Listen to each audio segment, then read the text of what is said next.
ကျင့်ကြံခြင်းအစစ်မှာနှစ်ပေါင်း2000ကြာနေခဲ့တဲ့ကျွန်ုပ်ဟာဂိုင်းကနေနှင်ထုတ်ခံလိုက်ရတယ်ကျွန်ုပ်ဂိုင်းကနေခြေလန်းစာလှမ်းပြီးထွက်ခွာလိုက်တာနဲ့တကိုင်းလုံးရဲ့ဝိညာဉ်စွမ်းအင်တွေဟာချက်ချင်းပဲခန်းချောက်သွားလိမ့်မယ်လို့ဘသူကသိမှလဲအတစ်တက်လာတဲ့ဒူကိုင်းချုပ်ဆူရှောင်းဝမ်ဟာကျွန်ုပ်ကိုအလုံးမလုံးပဲလက်ခပဲထိုင်စားနေတဲ့ကျင့်ကြံခြင်းအစစ်ကအမိုက်တက်ဆလို့အထင်သေးပြီးလူအများရှိမှကျွန်ုပ်ကိုဂိုင်းကနေအလုံးထုတ်ပစ်ဖို့လုပ်နေတယ်သူမကကျွန်ုပ်ကိုအရှက်မရှိတဲ့ကောင်လို့ဆဲဆိုပြီးပုံမှန်ထက်ဆဲဆများတဲ့လစာကိုရနေတာဟာဂိုင်းချုပ်ရဲ့ကတင်ပေါ်တက်နိုင်ခဲ့လို့ဆွဆွဲနေတယ်သူမကဂိုင်းချုပ်အာနာကိုပြချင်တော့ကျွန်ုပ်ရတဲ့ရထိုက်တဲ့ဝိညာဉ်ကြောက်တုံး2000နင်းနာကြီးကိုတောင်ဖျက်တောက်ချင်နေသေးတယ်ကျွန်ုပ်ရေပဲရေမိတော့တယ်သူမဘာကိုသိမှလဲဒီကြီးမားလာတဲ့ချင်းရှန်ကန်ရဲ့ဝိညာဉ်စွမ်းအင်စီးဆင်းရနေရတစ်ခုလုံးဟာနှစ်အတော်လေးကြာမြင့်လာခဲ့ပြီဖြစ်လို့ကျွန်ုပ်ရဲ့ကိုယ်ပိုင်ပစ္စည်းဖြစ်နေခဲ့ပြီလေသူမကကျွန်ုပ်ကိုထွက်သွားခိုင်းမှတော့ကျွန်ုပ်လည်းကျွန်ုပ်ရဲ့ဝိညာဉ်စွမ်းအင်တွေကိုပါတခါတည်းတည်ပြီးထွက်သွားရုံပေါ့ကျွန်ုပ်ဂိုင်းတကားဝါကနေခြေလန်းလိုက်တဲ့ထိုခဏမှာပဲမိုးကောင်းကင်တစ်ခုလုံးအယောင်ဆင်းပြောင်းလဲသွားပြီးဂိုင်းကိုကာကွယ်ထားတဲ့မဟာအစီရင်ကြီးဟာချက်ချင်းပဲပြိုကွဲပျက်စီးသွားခဲ့တယ်မြေအောက်အကျဉ်းထောင်ထဲမှာနှစ်ပေါင်းထောင်ချီပိတ်လောင်ခံထားရတဲ့ဝိယုံနဲ့မိစ္ဆာကျင့်ကြံသူတော်မှသူ့ရဲ့ကြောက်မက်ဖွယ်သွားဆွေတွေကိုထုတ်ပြလာခဲ့ပြီးဒီအချိန်ကျမှဆူရှောင်းဝမ်တယောက်တုံလုံးချောက်ချသွားရတော့တယ်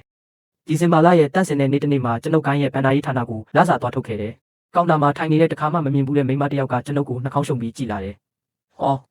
နင်ကကုချင်းချန်ဆိုတာလားကျင့်ကြံခြင်းအစ်စ်မှာပဲတစ်သက်လုံးနှင်မုန်းနေတဲ့အမိုက်ကောင်ကျွန်ုပ်ချက်ချင်းပဲဒေါသထွက်သွားရတယ်မင်းကတော့ဘာကောင်မို့လို့လဲသူမကဒေါသအကြီးနဲ့နေငါ့ကိုဘလို့စကားပြောလိုက်တာလဲငါကအစ်စ်တက်လာတဲ့ဒူကိုင်းချုပ်နာမည်ကဆူရှောင်းဝမ်ငါနင့်ကိုပြောလိုက်မယ်နေဒီနေ့ဂိုင်းကနေနှင်ထုတ်ခံလိုက်ရပြီကျွန်ုပ်မျက်လုံးချင်းစုံပြီးစိုက်ကြည့်လိုက်တယ်ဒူကိုင်းချုပ်ဟုတ်လားတကယ်ကိုအာနာပြင်းတဲ့အရှိန်ဝါပဲကျုပ်ကိုဂိုင်းကနေနှင်ထုတ်ဖို့မင်းမအရေးချင်းရှိလို့လားဝန်ချီကောဘယ်မှာလဲဝန်ချီဆိုတာကကျွန်ုပ်တို့ချင်းရှမ်းကိုင်းရဲ့ဂိုင်းချုပ်ကြီးဖြစ်ပြီးယာရုတက်လာတာဆယ်စုနှစ်တခုကျော်ပဲရှိသေးတယ်စီနီယာရဆိုရင်သူကကျွန်ုပ်ကိုဦးလေးရတုလို့ခေါ်ရမှာဂိုင်းချုပ်ဝန်ကကိစ္စတစ်ခုနဲ့အပြင်သွားတယ်ဂိုင်းရဲ့ကိစ္စအဝဝကိုအခုငါကပဲကိုစားစီမံခန့်ခွဲနေတာလောလောဆယ်ဂိုင်းရဲ့ဝိညာဉ်ကြောက်တုံးတွေပြက်လက်နေတယ်ဒါကြောင့်ဂိုင်းနဲ့ဂိုင်းချုပ်ကိုစားအတုံးမကျတဲ့အမိုက်တွေကိုရှင်းထုတ်ဖို့ငါဆုံးဖြတ်လိုက်တယ်နင်ဂိုင်းမှာတစ်တလုံးနီးပါးနေလာခဲ့တဲ့တန်ရောစင်ကိုထောက်ထားပြီးဒီနှစ်အတွက်လာစာကိုယူပြီးချက်ချင်းလက်လိုက်တော့ဒီမိမအကြောင်းကျွန်ုပ်ကြားဘူးပါတယ်သူမဟာဂိုင်းချုပ်ရဲ့အငယ်ဆုံးတပည့်တွေကတယောက်ဖြစ်ပြီးရုပ်ရည်ချုံမောလှပတာကိုအခွင့်ကောင်းယူကဂိုင်းချုပ်ရဲ့မျက်နှာသာပေးမှုကိုရထားတာဘလို့နီလန်းတွေတုံးခဲ့လဲမသိပေမဲ့တာမန်အဆင့်လေးနဲ့ဒူဂိုင်းချုပ်ဖြစ်လာခဲ့တာယာရုရပြီးကလေးကဇေယိုက်မှန်ပေါ်လာပြီးဂိုင်းသားချင်းချင်းနိုင်တက်စီးနေလောက်ကသူမကိုမလေးစားတဲ့တပည့်တွေကိုဖိနှိပ်ချုပ်ချယ်ခဲ့တယ်သူမဟာဂိုင်းချုပ်ရဲ့ချစ်သူဖြစ်နိုင်တယ်လို့တောင်ကောလာဟာလာတွေထွက်လာသေးတယ်ကျွန်ုပ်ကတော့တောင်းအောင်ဆင်းပြီးလူလောကထဲမှာလှည့်လည်သွားလာနေလေးရှိပြီးတနေ့မှတစ်ခါဂိုင်းကိုလာစာပြန်ထုတ်ရုံကိစ္စလေးတွေရှင်းရုံပဲလာတာမို့သူမနဲ့တိတ်မတွေ့ဘူးပါဘူးဒါပေမဲ့အခြားတပည့်တွေစီကနေသူမဘလောက်အောက်တန်းကြလဲဆိုတာကြားနေရတယ်ကျွန်ုပ်ရဲ့လုပ်သက်ကိုအခြေခံပြီးရတဲ့လာစာဟာတာမန်တပည့်တွေထက်ဆယ်ဆက်လောက်များနေတာကြောင့်ဒီအချက်ကိုအမျိုးထားပြီးဆူရှောင်းဝမ်ကကွဲရမှာကျွန်ုပ်ကိုဂိုင်းချုပ်နဲ့တမျိုးဖြစ်နေတယ်လို့သတင်းလွှင့်ဆွဆွဲခဲ့တာပါဂိုင်းတစ်ခုလုံးကိုလည်းပယံပရာလုပ်နေတာပဲဂိုင်းချုပ်ဝန်ချီကကျွန်ုပ်ကိုလေးစားတာဟာသူ့ရဲ့ဆရာကကျွန်ုပ်ကိုစီနီယာအကူလို့ခေါ်ခဲ့လို့ပါဒါကြောင့်သူ့တပည့်ကိုကျွန်ုပ်အပေါ်အမြဲယိုယိုတီတီဆက်ဆံဖို့မှာကြားခဲ့တာကျွန်ုပ်ရဲ့လာစာဟာဝန်ချီနဲ့ဘာမှမဆိုင်ပါဘူးဒါပေမဲ့ဒီဆူရှောင်းဝမ်ကတော့ပါရမီလဲတာမန်ကြင်ကြံမှုလဲတာမန်ဖြစ်ပြီးကျိုးလဲမကျိုးစားဘူးသူတစ်ပါးရဲ့အရှိန်အဝါကိုမြောက်စားပြီးမှဒူဂိုင်းချုပ်ဖြစ်လာတာမို့ဂိုင်းထဲမှာသူမကိုမကျေနပ်သူတွေအများကြီးပဲကျုပ်ကိုထွက်သွားခိုင်းနေဟုတ်လားရတာပေါ့ကျုပ်ဒီကိုင်းမှာနေလာတာကြပြီဒါကြောင့်ဝိညာဉ်ကြောက်တုံး2000ပေးလိုက်တာဆိုကိုလန်းကိုသွားမယ်မဟုတ်ရင်တော့ကျုပ်အေးစစ်စစ်ထွက်သွားပြီးမှမဟုတ်ဘူးကျုပ်ကဒီကြောက်တုံးလေးတွေကိုမတ်မောလို့မဟုတ်ပါဘူးဒါပေမဲ့ဗန်နာရေးဌာနကိုဆူရှောင်းဝမ်ကတာဝန်ယူထားတာမို့မင်းကထွက်သွားခိုင်းနေတော့ထွက်သွားလို့ရပြီမဲ့မထွက်ခင်မင်းကိုနာကျင်အောင်တခုခုတော့တုတ်ပြန်ရမှာပေါ့ဝိညာဉ်ကြောက်တုံးအကြောင်းကြားတော့သူမမျက်နှာပြက်သွားတယ်2000ဟုတ်လားနေယူနေလားနေလာစာအများကြီးနဲ့ဂိုင်းမှာနှစ်အကြာကြီးနေလာပြီးဂိုင်းအတွက်ဘာတွေအကျိုးပြုခဲ့လို့လဲနေ့ရဲ့မှတ်တမ်းအချို့ကိုငါကြည့်ပြီးနင်ကတစ်နှစ်ပတ်လုံးငါးများလိုက်လူလောကထဲမှာရှောက်လေလိုက်နဲ့ဂိုင်းရဲ့တာဝန်တစ်ခုမှမထမ်းဆောင်ပဲလာစာကြတော့နှစ်တိုင်းလာထုတ်နေတယ်ဂိုင်းကြီးကလေးနဲ့နင်နဲ့ဘာတွေပတ်သက်နေလဲတော့မသိဘူးနေ့လိုလူကိုတောင်မှသူကဂိုင်းချုပ်စီမှာလာစာတိုးပေးဖို့အကြိမ်ကြိမ်တောင်းဆိုပေးခဲ့သေးတယ်သူမကကျွန်ုပ်ကိုယူရှာမုန်းတီးတဲ့မျက်လုံးတွေနဲ့စိုက်ကြည့်နေတယ်ကျင့်ကြံခြင်းအဆင့်ကအမိုက်ကောင်အောက်တန်းကျတဲ့နီလန်းတွေတုံးထားတာမနှဲဘူးပဲကျွန်ုပ်အေးဆက်စွာရေမောလိုက်တယ်ကျုပ်ရဲ့မှတ်တမ်းထဲမှာအရေးကြီးတဲ့အကြောင်းအရာတွေမရှိတာကတော့အရေးကြီးတဲ့အချက်လက်တွေကိုကျုပ်ရဲ့ဆရာနဲ့စီနီယာအမကသူတို့လက်သက်တွေအဆင့်တက်မသွားခင်ကတည်းကဖျောက်ဖျက်ပေးခဲ့လို့ပဲဂိုင်းကြီးကယိုချင်းရှိဟာအသက်9နှစ်သားကတည်းကတောင်ပေါ်ကိုခေါ်လာခြင်းခံရပြီးကျုပ်နောက်ကနေစီနီယာအကူကျွန်တော်နဲ့လိုက်ဆော့ပါဦးလို့တကောက်လိုက်ခဲ့တာဒီအတိတ်ကကိစ္စတွေကိုအခုလူတွေပဲသိပါမလဲမင်းရဲ့အမြင်မှာတော့ကျုပ်ကအောက်တန်းကျတဲ့နီလန်းတွေတုံးပြီးယိုချင်းရှိကိုမြှုပ်ဆွဲထားတယ်လို့ထင်နေမှာပေါ့တကယ်ကသူမကိုယ်တိုင်ယိုချင်းရှိကိုတွားရောက်မြှုပ်ဆွဲခဲ့ပေမဲ့မအောင်မြင်ခဲ့တာပါယိုချင်းရှိကကျုပ်အပေါ်ကောင်းတာကိုတောင်သူမမနာလို့ဖြစ်နေတာကျွန်ုပ်သူမရဲ့မျက်လုံးတွေကိုစိုက်ကြည့်ပြီးပြောလိုက်တယ်မင်းမနေပြီမင်းကိုယ်တိုင်ကနေတိုင်းမကောင်းမှုတွေလုပ်နေတော့သူတစ်ပါးကိုလည်းမင်းလိုပဲအောက်တန်းကြတယ်လို့ထင်နေတာလားသူမဒေါသအိုးပေါက်ခွဲသွားပြီငါကဘာလုပ်လို့လဲနင့်လိုကြည်ကြံခြင်းအဆင့်အသေးဖွဲလေးကထပ်ပြီးရှောက်ပြောနေရင်နင့်ကိုငါတက်ပြစ်မယ်သူမခါကတန်လျက်ရှည်ကိုဆွဲထုတ်ပြီးဓာတ်ကွက်ဆင်လိုက်တယ်ဓာတ်လင်းရောင်ကဆူရှာပြီးကျမုပ်စီကိုတနက်မက်မက်ထိုးဆိုင်လာခဲ့တယ်ကျမုပ်လက်ညှိုးနဲ့လက်ခလဲကိုထုတ်ပြီးညှက်လိုက်တဲ့ထိုခဏတိန်းဆိုတဲ့အတန်နဲ့အတူသူမရဲ့ဓာတ်ရှည်ဟာနှစ်ပိုင်းကျိုးပြီးမြေပေါ်ကျသွားခဲ့တယ်သူမမျက်လုံးအစုံပြူသွားပြီးတုံ့လောက်သွားရတယ်နင်ဘာမိတ်စာပညာသုံးလိုက်တာလဲကျွန်ုပ်ခက်ပြုံပြုံနဲ့တုတ်ပြန်လိုက်တယ်တာမန်အစ်စ်လေးနဲ့လည်းဒူကိုင်းချုပ်ဖြစ်လို့ရတာပဲလားသူမဓာတ်ကိုမြေပေါ်ပစ်ချပြီးခြေဆောင်ကထွက်သွားပါတော့တယ်ကုချင်းချန်နင်းမှတ်ထားလိုက်ကောင်းကောင်းသွားပါဒူကိုင်းချုပ် တကယ်ကိုရေးစရာပဲကျွန်ုပ်ကိုကြင်ကြံချင်းအစ်စ်မှုလို့အထင်သေးပြီးတိုက်ခိုက်တော့လဲတစ်ချက်လေးတောင်မနိုင်ရှာဘူးသူမဘလို့အာနာပြအောင်မလဲဆိုတာစောင့်ကြည့်ရသေးတာပေါ့ကျွန်ုပ်ရဲ့ကိုယ်ခန္ဓာတိဆောက်ပုံကထူးဆန်းတယ်တခြားသူတွေကအခြေခံဆေးလုံးစားလိုက်ရင်အဆင့်တက်ပေမဲ့ကျွန်ုပ်ကတော့ဘာမှမထူးခြားဘူးလွန်ခဲ့တဲ့နှစ်ပေါင်းများစွာကဆရာကကျွန်ုပ်ကိုဆေးလုံးတွေစက်တိုက်စားခိုင်းခဲ့တယ်စာအုပ်ဟောင်းတွေထဲမှာအရေးအတွက်များလာရင်အရေးသွေးပြောင်းလဲလာလိမ့်မယ်လို့ရေးထားတာကိုဒါပေမဲ့ဂိုင်းကဆေးလုံးပေါင်း3000ကျော်စားပြီးတာတော့ကျွန်ုပ်အဆင့်မတက်ခဲ့ဘူးဆရာကဂိုင်းချုပ်ဟောင်းဖြစ်ပေမဲ့လည်းကျွန်ုပ်အတွက်နဲ့ဂိုင်းရဲ့ဆေးလုံးတွေကိုထပ်ပြီးမဖြုံးတီးချင်တော့ပေမဲ့ကျွန်ုပ်ရဲ့စီနီယာမကတော့မတူဘူးသူမကဆရာရဲ့အတွေးခေါ်ကိုသဘောမတူပဲဆေးလုံး3000ဆိုတာနဲလုံးသေးတယ်လို့ယူဆခဲ့တယ်ဆရာနဲ့တက်ကြွသွားပြီးနောက်စီနီယာအမကဂိုင်းတစ်စိတ်တုံးကိုဂိုင်းပြီးတကိုင်းလုံးကလူတွေကိုခေါ်ကာအခြားဂိုင်းတွေစီကနေအခြေခံဆေးလုံးတွေလိုက်လံလဲလှယ်ခဲ့တယ်မပေးရင်လူတွေတိုက်ခိုက်တဲ့ရည်ရွယ်ချက်ကကျွန်ုပ်အတွက်ဆေးလုံးရဖို့ပဲဒါကြောင့်တလောကလုံးကချင်းရှမ်းကိုင်းရဲ့ဂိုင်းချုပ်ဟာအခြေခံဆေးလုံးကိုပဲလော်လို့စားနေတယ်လို့ထင်ခဲ့ကြတာသူမဟာတွေးယူတွေးလန့်ဖြစ်တဲ့အခြေအနေအထိကျွန်ုပ်အတွက်စူးစမ်းပေးခဲ့တာဒါကိုကျွန်ုပ်တယောက်ပဲသိတယ်ခါတိုင်းစီနီယာမကကျွန်ုပ်စီလာပြီးဆေးလုံးတွေတိုက်လေရှိတယ်ကျွန်ုပ်မစားနိုင်တော့တဲ့အခါသူမကမျက်ရည်ကျပြီးပြောရှာတယ်မောင်လေးမမလည်းဒီလောကမှာနေဖို့အချိန်သိမ့်မကြံတော့ဘူးမမထွက်သွားရင်မင်းရဲ့ကြင်ကြံခြင်းအစင်လေးနဲ့ဘယ်လိုလုပ်အသက်ရှင်မလဲကျွန်ုပ်လည်းတိတက်တဲ့မောင်လေးတယောက်လိုမျိုးမမကျွန်တော်ထပ်စားနိုင်ပါသေးတယ်လို့ပြန်ပြောခဲ့ရတယ်ထိုကာလအတွင်းကျွန်ုပ်အခြေခံဆေးလုံးပေါင်းတင်းချီစားခဲ့ရတယ်ခန္ဓာကိုယ်ထဲမှာဝိညာဉ်စွမ်းရည်တွေပောက်ကွဲမတက်ပြည့်နေပေမဲ့အဆင်ကတော့တက်မလာခဲ့ဘူးအခြားသူတွေကဓာတ်ပြန်စီးနိုင်ပေမဲ့ကျွန်ုပ်ကတော့စီနီယာအမစီသွားဖို့တောင်ပေါ်ကိုအခြေချင်းပဲတက်ခဲ့ရတယ်စီနီယာအမပါအဆင့်တက်ပြီးထွက်ခွာသွားတဲ့နောက်မှာတော့ဂိုင်းမှာမဟာအဆင့်မြင့်ကျင့်ကြံသူမရှိတော့ပဲကျွန်ုပ်ပဲကြံရစ်ခဲ့ပါတော့တယ်အခုဆိုရင်ကျွန်ုပ်အတွက်အခြေခံဆေးလုံးတွေလာလုပ်ပေးမဲ့သူလည်းမရှိတော့ဘူးအဲ့ဒီဆေးလုံးကခါလဲခါတယ်လို့ဆက်လဲဆက်တယ်စားစရာမရှိတော့တာကိုမျက်မြင်ကိုတွေ့ကြုံလိုက်ရတော့မှပဲကျွန်ုပ်လည်းတပြင်းချနိုင်တော့တယ်အဲ့ဒီလိုနဲ့ပဲကျွန်ုပ်ဟာနှစ်ပေါင်း1000နီးပါးထပ်ပြီးကျင့်ကြံခဲ့တယ်အခုဆိုကျင့်ကြံစင်ကအဆင့်800နီးပါးရောက်နေပြီဖြစ်ပေမဲ့အခုထိတော့နောက်တစ်ဆင့်ကိုမတက်လန်းနိုင်သေးဘူးအဲ့ဒါကိုကျွန်ုပ်ကဘာတက်နိုင်မှာလဲဒါပေမဲ့ကျွန်ုပ်ရဲ့အစွမ်းစားအဆင့်အမှန်ကဘယ်လောက်လဲဆိုတာကျွန်ုပ်ကိုယ်တိုင်လည်းသိချာမသိဘူးဘာပဲဖြစ်ဖြစ်ပြီးခဲ့တဲ့နှစ်တရာအတွင်းမှာတော့ရံပွဲတိုင်းကိုတစ်ခါမှမရှုံးဘူးသေးဘူးဝန်ချီပြန်ရောက်လာတော့ကျွန်တော်ကိုယ်တိုင်ပဲသူ့စီသွားရှာလိုက်တယ်။ဂိုင်းချုပ်ဝမ်းမင်းငါကိုဂိုင်းကနေနှင်ထုတ်ဖို့စိတ်ကူးနေတာလား။ဝန်ချီကခဏလောက်တုံဆိုင်သွားပြီးမှဆုံးဖြတ်ချက်တစ်ခုကိုပြက်ပြက်တသားချလိုက်တယ်လို့မျိုးနဲ့ကုချင်းချန်မင်းလည်းသိတဲ့အတိုင်းပဲငါတို့ဂိုင်းမှာမဟာအဆင့်ကျင့်ကြံသူမပေါ်ထွက်လာတာတိတ်ကိုကြားလာပြီ။အခုလောလောဆယ်မှာတော့ငါအနေနဲ့ဂိုင်းရဲ့အရင်းမြစ်တွေကိုပါရမီရှိတဲ့တပည့်တွေစီပဲပို့ပြီးပံ့ပိုးပေးခြင်းနဲ့မင်းကိုမင်းလည်းကြည့်လိုက်အောင်။မင်းရဲ့ကျင့်ကြံစင်ကလည်းအခြေခံအဆင့်ပဲရှိသေးတယ်။ခေါင်းအတွက်လည်းထူးထူးခြားခြားစွမ်းဆောင်ပေးနိုင်တာဘာမှမရှိဘူး။ပြီးတော့မင်းရဲ့လုပ်သက်ကလည်းတိတ်ကြီးနေပြီလေမင်းအနေနဲ့ဂိုင်းရဲ့အကျိုးစီးပွားကိုအလေးထားလိမ့်မယ်လို့ငါမျှော်လင့်ပါတယ်ဝန်ချီရဲ့ဆရာကသူ့ကိုကျွန်တော်အပေါ်ရိုရိုတေတေဆက်ဆံဖို့ဘယ်လောက်ပဲထက်ခါတလဲလဲမှာကြားခဲ့ပါစေဆူရှောင်းဝမ်ရဲ့အနာနာကက်ချွဲတဲ့စကားလောက်တော့ဘယ်ရာကမှမစွမ်းနိုင်ပါဘူးအခုဆိုရင်ကျွန်တော်ကိုဟိုးလေးလို့တောင်မခေါ်တော့တဲ့အပြင်ဂိုင်းကနေပါထွက်သွားစေချင်နေပြီကျွန်တော်ရဲ့တနစ်စာထောက်ပံ့ကြီးကဝိညာဉ်ကြောက်တုံးအရေးအတွက်2000ရှိတယ်အခြေခံတပိတယောက်အတွက်တော့ဒါကတကယ်ကိုအများကြီးပဲလေဒါပေမဲ့စီနီယာအမဂိုင်းချုပ်ဖြစ်လာကြတဲ့ကဂိုင်းရဲ့မြေအောက်စွမ်းရင်ကြောတွေကိုကျွန်တော်ပဲတာဝန်ယူထိန်းသိမ်းဆောက်ရှောက်ခဲ့တာအခုချိန်ထိပဲဒါကတကိုင်းလုံးရဲ့ဘသူကိုမှပေးမသိတဲ့လှုပ်ဝက်ချက်တစ်ခုပေါ့စီနီယာအမနဲ့တက်ကြွပြီးတဲ့နောက်ပိုင်းဂိုင်းရဲ့အင်အားကတဖြည်းဖြည်းလျော့နေလာခဲ့တယ်။အဲ့ဒီနောက်ပိုင်းတက်လာတဲ့ဂိုင်းချုပ်တွေကအစွမ်းအစမရှိကြလို့သူမကသူတို့ကိုမြေအောက်စွမ်းရင်ကြောအကြောင်းဘာမှမပြောပြခဲ့ဘူး။ပြောရရင်တော့တကိုင်းလုံးရဲ့အသက်သွေးကြောဟာကျွန်ုပ်လက်ထဲမှာပဲရှိနေတာ။ဒါပေမဲ့ဒါကိုဘယ်သူမှမသိကြဘူး။သူမနဲ့တက်မကြွခင်ကကျွန်ုပ်ကိုပြောခဲ့ဘူးတဲ့။ဒီဂိုင်းကိုတနေ့နေ့မှမင်းစိတ်မပါတော့လို့မကြည့်ချင်တော့ရင်လည်းပြစ်ထားလိုက်ပါ။လောကမှာထာဝရအောင်မြင်ကြောကြားနေမဲ့အရာဆိုတာဘယ်မှရှိမှလဲတဲ့။ပြီးတော့ထပ်ပြောသေးတယ်မင်းဂိုင်းချုပ်မလုပ်ချင်ဘူးဆိုရင်လည်းမြေအောက်စွမ်းရင်ကြောတွေကိုလက်စွပ်ထဲထည့်ပြီးယူသွားလိုက်ပါ။ဘာပဲဖြစ်ဖြစ်ဒါကအရင်တုန်းကဆရာနဲ့ငါတို့နှစ်ယောက်အတူတူရှာဖွေတွေ့ရှိခဲ့တာပဲ။ဒါကိုမင်းနဲ့မခွဲခွာခင်ငါပေးတဲ့လက်ဆောင်လိုပဲသဘောထားလိုက်ပါတဲ့။တကယ်တော့ဒီမြေအောက်စွမ်းရင်ကြောတွေကိုထိမ့်သိမ်းရတဲ့အလုံးနဲ့ရှင်ရင်ဝိညာဉ်ကြောက်တုံး2000ဆိုတာအစုံဖြားလောက်ပဲရှိတာပါကျွန်ုပ်ကကြောက်တုံးတွေကိုမတ်မောနေတာမဟုတ်ဘူးတနစ်စာထောက်ပံ့ခြင်းကိုလာယူရဲဆိုတာကျွန်ုပ်အတွက်တော့တစ်တလုံးလောက်လာခဲ့တဲ့အကျင့်တစ်ခုဖြစ်နေလို့ပဲပြီးတော့ဂိုင်းစီတစ်ခေါက်ပြန်လာတိုင်းအတိတ်ကိုတတိယအောင်မေးဖို့နဲ့လူတွေကငါ့ကိုအပြင်မှာတည်သွားပြီလို့မထင်ရအောင်လာပြတာပါဒါပေမဲ့ဒီလိုနေမျိုးရောက်လာလိမ့်မယ်လို့ကျွန်ုပ်မထင်ထားခဲ့ဘူးဂိုင်းချုပ်ကကျွန်ုပ်ရဲ့ထောက်ပံ့ခြင်းကိုများတယ်လို့အပြစ်တင်ပြီးနှိတ်ကုတ်ဖို့နီးလန့်ရှာနေတယ်ပေါ့လေမင်းငါကိုတကယ်ပဲထွက်သွားစေချင်တာလားဝန်ချီရဲ့မျက်လုံးတွေထဲမှာအေးစက်မှုတွေဖြစ်ပြေးသွားပြီးချင်းစန်းကိုင်းရဲ့အခြေခံတပည့်တွေကတောင်းတဲ့ချီရှိတာဒါပေမဲ့အတွင်းစီတပည့်ဆိုလို့မင်းတယောက်တည်းရှိတာဂိုင်းကိုအရင်လိုအထုထိပ်ပြန်ရောက်စေခြင်းရင်ငါတို့အနေနဲ့ဝိညာဉ်ကြောက်တုံးတုံးချင်းစီကိုတေချာစီမံတွက်ချက်ပြီးခွဲတန်းချရမယ်ငါကတော့အေးအေးဆေးဆေးပဲပြန်ပြောလိုက်တယ်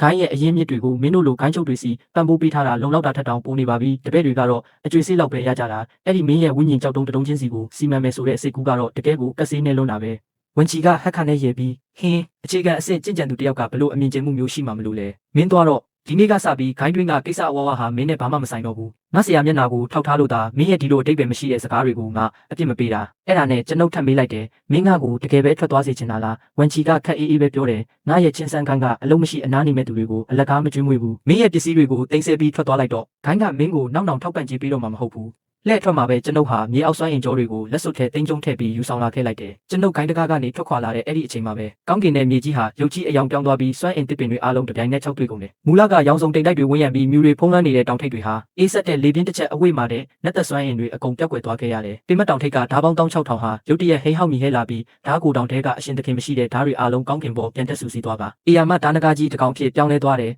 နဂါဟိန်တန်ကမိုးကုတ်ဆက်ဝိုင်းထိလွှမ်းမိုးသွားခဲ့တယ်ဓာသွားတွေကပက်ပက်လေကိုဥတီပြီးဝေးဝဲနေပေမဲ့ရန်သူကဗမာလဲဆိုတာသူတို့ရှာမတွေ့နိုင်ကြဘူးကျွန်ုပ်ကတော့ခက်ပြုံးပြုံးပဲဒီကိုင်းချုပ်ဝန်ဟာတကယ်ကိုအသုံးမကျတဲ့သူပဲစွမ်းအင်ကြောတွေပျောက်ဆုံးသွားတာကိုရန်သူလာတိုက်တယ်လို့ထင်နေတာကိုနှမျောစရာကောင်းလိုက်တာဂိုင်းကာကွယ်ရေးအစီအရင်ကိုနှိုးဆော့ဖို့အတွက်ဝိညာဉ်ကြောက်တုံးပေါင်းသိန်းချီသုံးလိုက်ရတာကျွန်ုပ်ကတော့ဆက်ပြီးအလုပ်ကျွေးမပြုတ်နိုင်တော့ဘူးတစိမ့်ခတ်ထားတာတွေလည်းပြက်ပြက်လူနီးပါဖြစ်နေလောက်ပြီးမင်းတို့ပဲရှင်းတန်အောင်စူးစမ်းကြတော့ပေါ့ကွာကြားရတဲ့လောက်တော့မကြသေးခင်ကမှဂိုင်းချုပ်ဝန်ဟာတကယ်ကိုတောကမီတွေတောက်လောင်နေရတယ်တဲ့ဥပမာပြောရရင်တောင်ပေါ်မှာမိစ္ဆာတွေကလူတွေကိုရန်ပြူတာစုံမိစ္ဆာတွေတောင်းကျမ်းတာနဲ့တာရဲတိရစ္ဆာန်တွေထိမ့်မနိုင်သိမရဖြစ်ကုန်တာမျိုးပေါ့ဒါတွေအားလုံးကဂိုင်းရဲ့နက်သက်စွမ်းအင်တွေပျောက်ဆုံးကုန်လို့ဖြစ်ရတာဒါပေမဲ့မြေအောက်စွမ်းအင်ကြောအကြောင်းကိုဘယ်သူမှမသိကြတော့ချင်းစန်းဂိုင်းရဲ့ကံတရားကုန်ဆုံးပြီလို့ပဲထင်နေကြတာကျွန်ုပ်တယောက်တည်းသာအမှန်တရားကိုသိတာပေါ့ဒါကအစပြိုးရုံပဲရှိသေးတာနှစ်30မှာတစ်ချိန်သာဖွင့်လှစ်တဲ့ချင်းစုလှုပ်ဝက်နယ်မြေပွင့်တော့မဲ့အချိန်လည်းရောက်နေပြီးအဲ့ဒီနယ်မြေကအခြေခံအဆင့်ကျင့်ကြံသူတွေပဲဝင်ရောက်ခွင့်ရှိတာလှုပ်ဝက်နယ်မြေထဲမှာယတနာရင်းမြစ်တွေအများကြီးရှိလို့ဒါကဂိုင်းရဲ့မျိုးဆက်တစ်တပည့်တွေတိုးတက်ဖို့အတွက်တိတ်ကိုအရေးကြီးတဲ့ကိစ္စပဲအရင်တုန်းကဆိုရင်ကျွန်ုပ်ကပဲချင်းစန်းဂိုင်းကိုကိုစားပြုပြီးတပည့်တွေကိုဥဆောင်ကအထဲဝင်ပြီးယတနာတွေရှာဖွေခဲ့တာအဲ့ဆိုထဲမှာအပြစ်ထည့်ပြီးပြန်လာခဲ့တာကြီးပဲတခါမှရန်သူနဲ့ထိတ်တိုက်မတွေ့ဘူးဒါပေမဲ့ဒီနှစ်မှာတော့ဝန်ချီက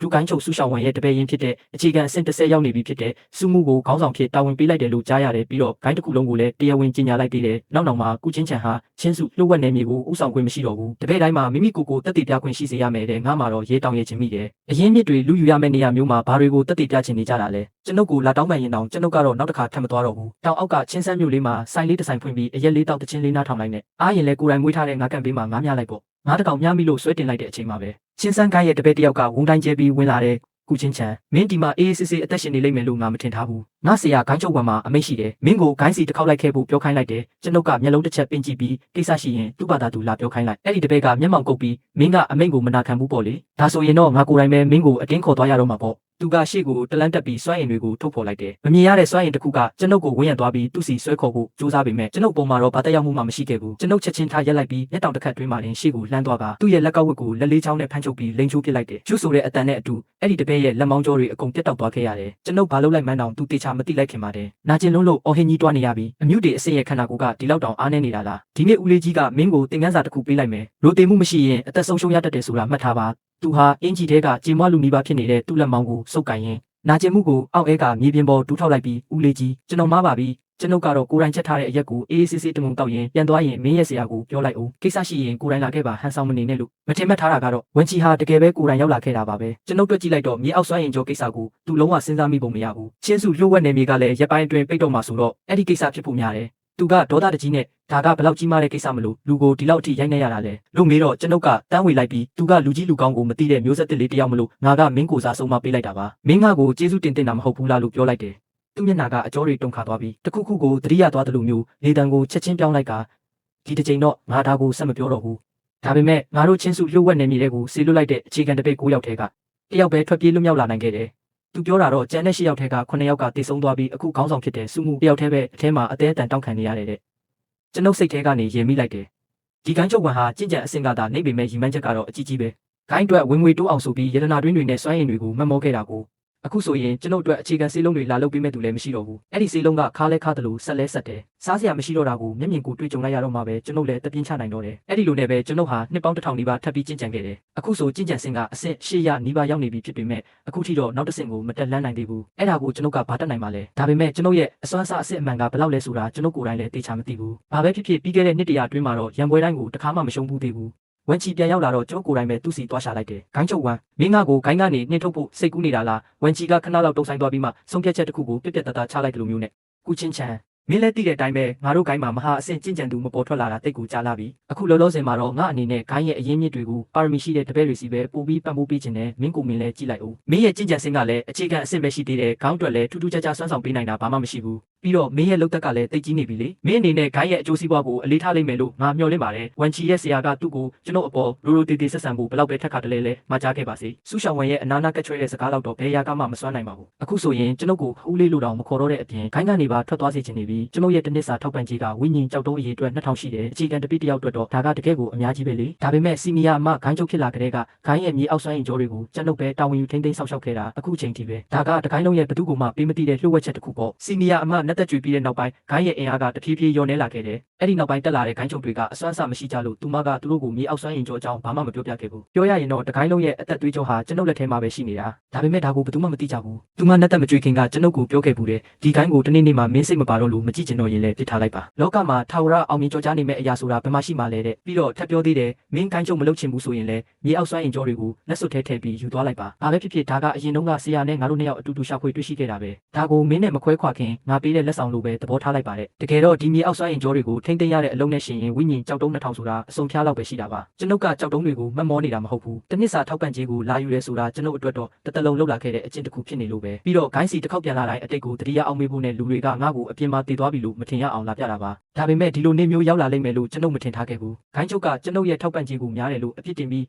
နှိတ်ကုတ်ဖို့နီးလက်ရှာနေတယ်ပေါ့လေမင်းငါကိုတကယ်ပဲထွက်သွားစေချင်တာလားဝန်ချီရဲ့မျက်လုံးတွေထဲမှာအေးစက်မှုတွေဖြစ်ပြေးသွားပြီးချင်းစန်းကိုင်းရဲ့အခြေခံတပည့်တွေကတောင်းနေချီရှိတာဒါပေမဲ့အတွင်းစီးတပည့်ဆိုလို့မင်းတယောက်တည်းရှိတာဂိုင်းကိုအရင်လိုအထုထိပ်ပြန်ရောက်စေခြင်းရင်ငါတို့အနေနဲ့ဝိညာဉ်ကြောက်တုံးတုံးချင်းစီကိုတေချာစီမံတွက်ချက်ပြီးခွဲတန်းချရမယ်ငါကတော့အေးစစ်စစ်ပဲပြန်ပြောလိုက်တယ်ဂိုင်းရဲ့အရင်မြစ်တွေကိုမင်းတို့လိုဂိုင်းချုပ်တွေစီပံ့ပိုးပေးထားတာလုံလောက်တာထက်တောင်ပိုနေပါပြီတပည့်တွေကတော့အကျွေးစေးလောက်ပဲရကြတာအဲ့ဒီမင်းရဲ့ဝိညာဉ်ကြောက်တုံးတုံးချင်းစီကိုစီမံမယ်ဆိုတဲ့အစိတ်ကူးကတော့တကယ်ကိုကက်ဆေးနဲ့လွန်းတာပဲဝန်ချီကဟက်ခါနဲ့ရေပြီးဟင်းအခြေခံအဆင့်ကြင်ကြံသူတယောက်ကဘလို့အမြင်ကျမှုမျိုးရှိမှမလို့လဲမင်းသွားတော့ဒီနေ့ကစပြီးဂိုင်းတွင်းကကိစ္စအဝါဝါဟာမင်းနဲ့ဘာမှမဆိုင်တော့ဘူးငါဆရာမျက်နှာကိုထောက်ထားလို့သာမင်းရဲ့ဒီလိုအတိတ်ပဲမရှိတဲ့စကားတွေကိုငါအပြစ်မပေးတာအဲ့ဒါနဲ့ကျွန်ုပ်ထပ်မေးလိုက်တယ်မင်းငါကိုတကယ်ပဲထွက်သွားစေချင်တာလားဝန်ချီကခက်အေးအေးပဲပြောတယ်ငါရဲ့ချင်းစန်းခိုင်းကအလုံးမရှိအနားနေမဲ့သူတွေကိုအလက်ကားမကျွေးမွေးဘူးမင်းရဲ့ပစ္စည်းတွေကိုတင်ဆက်ပြီးထွက်သွားလိုက်တော့ဂိုင်းကမင်းကိုနောက်ထောက်ပံ့ကြေးပေးတော့မှာမဟုတ်ဘူးလက်ထွက်မှာပဲကျွန်ုပ်ဟာမြေအောက်ဆိုင်ရင်ကြောတွေကိုလက်စွပ်ထဲတင်းကျုံထည့်ပြီးယူဆောင်လာခဲ့လိုက်တယ်ကျွန်ုပ်ဂိုင်းတကားကနေထွက်ခွာလာတဲ့အဲ့ဒီအချိန်မှာပဲကောင်းကင်နဲ့မြေကြီးဟာရုပ်ကြီးအယောင်ပြောင်းသွားပြီးစွမ်းအင်တစ်ပင်တွေအားလုံးတပြိုင်နက်ခြောက်တွေ့ကုန်တယ်မူလကရောင်စုံတိမ်တိုက်တွေဝန်းရံပြီးမြူတွေဖုံးလွှမ်းနေတဲ့တောင်ထိပ်တွေဟာအေးဆက်တဲ့လေပြင်းတစ်ချက်အဝိမာတဲ့နက်သက်စွမ်းအင်တွေအကုန်ပျောက်ကွယ်သွားခဲ့ရတယ်ပင်မတောင်ထိပ်ကဓားပေါင်း16000ဟာရုတ်တရက်ဟိဟောက်မြည်ဟဲလာပြီးဓားကိုတောင်ထဲကအရှင်သခင်မရှိတဲ့ဓားတွေအားလုံးကောင်းကင်ပေါ်ပြန်တက်ဆူစီသွားပါအေယာမဓားနဂါကြီးတစ်ကောင်ဖြစ်ပြောင်းလဲသွားတယ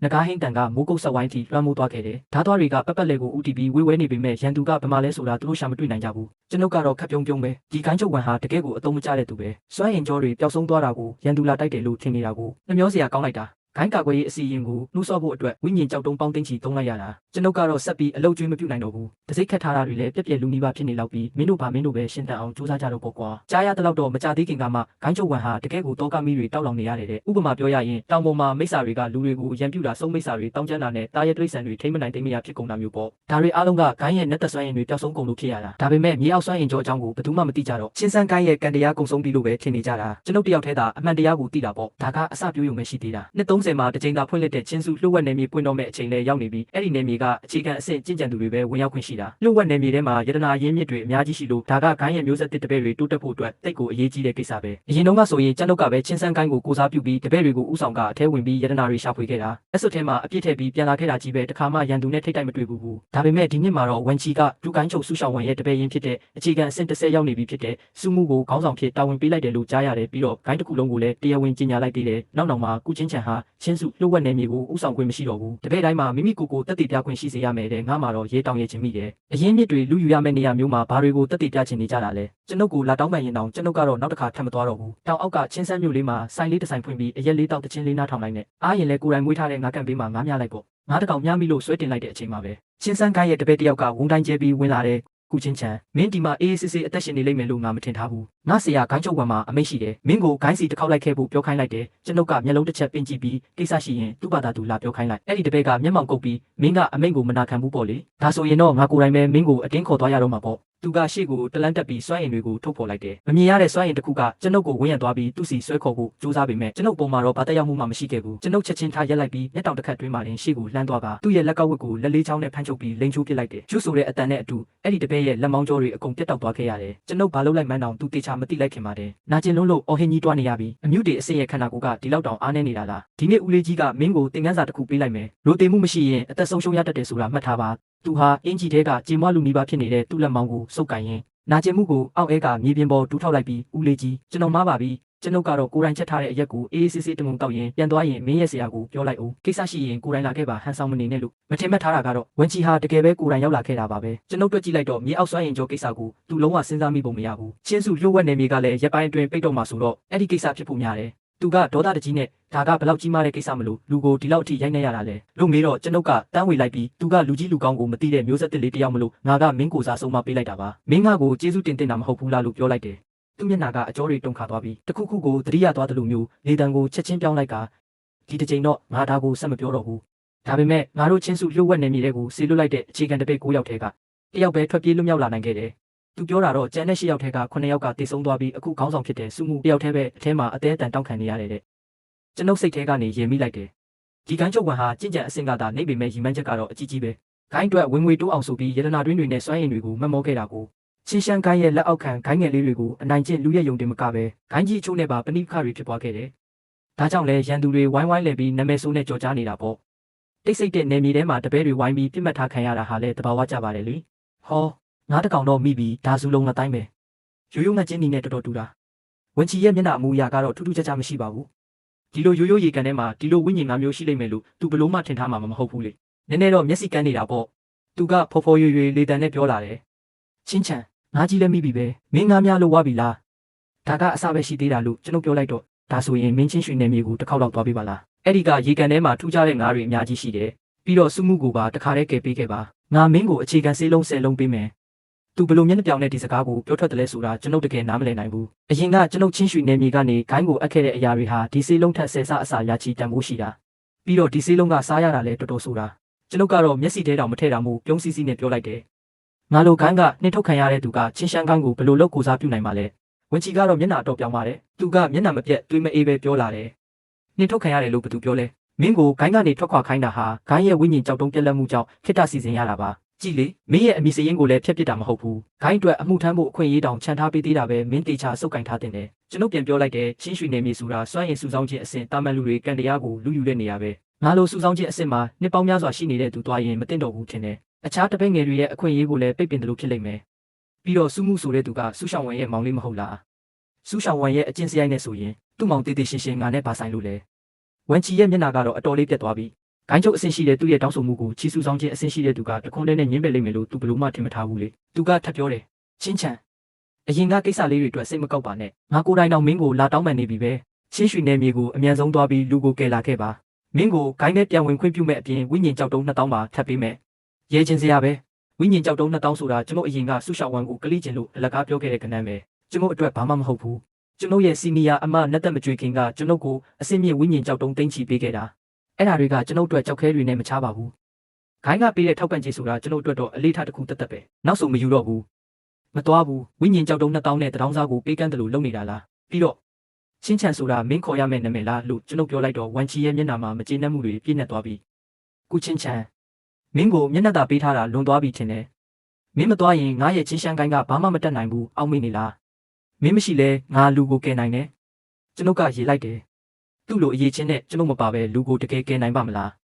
းကျွန်ုပ်ကလက်ဖက်ရည်ကိုတငုံတောက်လိုက်ပြီးငါးများတံကိုပြန်ပစ်လိုက်တယ်ဒါဆိုရင်လဲမြန်မြန်သွားခဲ့လေခိုင်းချုပ်ကြီးရဲ့မဟုတ်ရင်လူတွေထဲမှာတေကုန်ကြလိမ့်မယ်သူကမျက်မှောင်ကျုပ်ပြီးနှာခေါင်းရှုံလိုက်တယ်ရွှေရင်အဆင့်ရဲ့စွမ်းအားတွေကိုချက်ချင်းထုတ်လုပ်ပြီးကျွန်ုပ်စီကိုပြစ်လွတ်လိုက်တာပေါ့ဒါပေမဲ့ကျွန်ုပ်အပေါ်ဘာတက်ရောက်မှုမှမရှိပါဘူးငါးမြတံကိုဘေးချပြီးသူ့ကိုအေးဆက်ဆက်ကြည့်နေလိုက်တယ်သူ့ရဲ့စွမ်းအားကကျွန်ုပ်အပေါ်မတိုးတာတိလိုက်ရတော့သူ့မျက်လုံးထဲမှာအံ့ဩမှုနဲ့ယုံမှမှုတွေဖြစ်ပြေးသွားတယ်နေနဲ့ဥပေါ်လို့ပြောပြီးသူထွက်သွားဖို့ပြင်ဆင်လိုက်တယ်ကျွန်ုပ်ကမျက်မှောင်ကျုပ်ပြီးဘာကိုကြည့်နေတာလဲဆိုပြီးခြေလန်းနှဲငယ်နဲ့သူ့ရှိကိုအမြန်ရောက်သွားကသူ့ရဲ့ပခုံးကိုလှမ်းဖမ်းလိုက်တယ်သူဘာမှပြန်မတုံ့ပြန်နိုင်ခင်မှာပဲကျွန်ုပ်ကသူ့ကိုပခုံးကိုလွှဲချပစ်လိုက်တယ်ရွှေရင်အဆင့်ဖြစ်တဲ့သူကကျွန်ုပ်လက်ထဲမှာကလေးတစ်ယောက်လိုလွှင့်ထွက်သွားတာပေါ့သူ့ရဲ့တနာစရာအခြေအနေကိုကြည့်ပြီးကျွန်ုပ်ကကလေးဆိုတာမလိမ္မာရင်အရိုက်ခံရမှာပဲလို့ပြောတော့သူကဒေါသတကြီးနဲ့အော်ဟစ်လိုက်တယ်နိုးထလော့ကောင်းကင်တစ်ခုလုံးချက်ချင်းပဲမင်းမောင်သွားပြီးမိုးကြိုးတွေတစ်ချိန်ချင်းမြည်ဟဲလာတော့တယ်တောက်ဆူဆောင်ခြင်းအဆင့်လေးကငါ့ကိုဒီလောက်ထိလှုပ်ရဲတယ်ပေါ့တေပေတော့ကောင်းကင်ထက်ကမိုးတိမ်တွေကြားထဲကနေအကောင်းလာတဲ့မိုးကြိုးစီးချောင်းကြီးကကျွန်ုပ်ထံကိုတဟုန်ထိုးလျက်စီးလက်ပြီးကျဆင်းလာတယ်